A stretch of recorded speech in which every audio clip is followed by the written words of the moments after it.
UP का एक ऐसा मंत्री जिसने अपने जुनून के दम पर अपने शहर को महज 48 घंटे में जिला बनवा दिया था।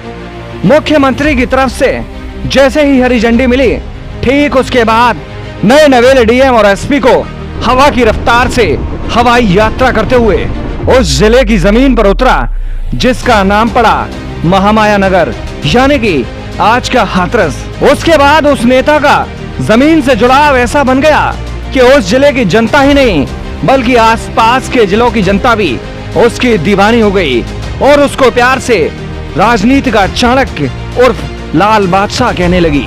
फिर उसके बाद क्या था, जहां चुनावी मैदान में उतरा वहीं से जीत का परचम लहराया। आपको बता दें कि जिस जिले की हम बात कर रहे हैं उस जिले हाथरस उर्फ महामाया नगर को आगरा, मथुरा, अलीगढ़, एटा इन जिलों के कुछ हिस्सों को काट कर बनाया गया था।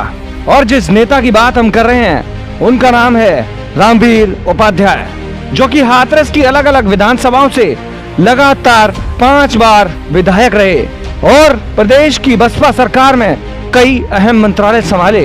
इनके राज में एक कहावत थी कि 24 घंटे बिजली पाना है तो रामवीर उपाध्याय को जिताना है। एक समय था जब वो भारतीय क्रिकेट टीम के कप्तान महेंद्र सिंह धोनी के व्यक्तित्व की तरह के नेता बन गए थे, जो कि हारी बाजी को भी जीत लिया करते थे और नाम था रामवीर उपाध्याय उर्फ लाल बादशाह। जब नाम में राम था तो भगवान राम के जैसा संघर्ष किया और वीर की तरह कर्मवीर रहे। अब बात करते हैं रामवीर उपाध्याय के जीवन के अंतिम दौर की। उन्होंने सादाबाद की सरजमी पर चुनाव लड़ा और वहां पर उनके खिलाफ विरोधी मोर्चाबंदी इस हद तक हुई कि एक पार्टी के राष्ट्रीय अध्यक्ष को ही उनके खिलाफ मैदान में उतरना पड़ा।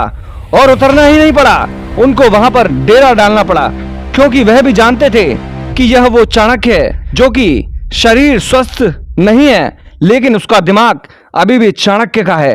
और चाणक्य शरीर से नहीं दिमाग से ही तो बनते हैं। लेकिन वह कहते हैं ना कि जो नियति को मंजूर होता है उसके आगे किसी की नहीं चलती।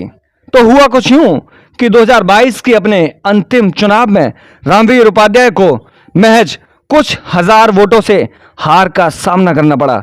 लेकिन उनके समर्थकों पर इसका कोई असर नहीं पड़ा। उनके समर्थकों ने कहा कि हम चट्टान की तरह उनके साथ खड़े रहे हैं। हमारे लाल बादशाह विजयी थे, विजयी हैं और विजयी रहे हैं। राजनीति के ऐसे ही चाणक्य को डेली खबर की तरफ से शत शत नमन। जय हिंद।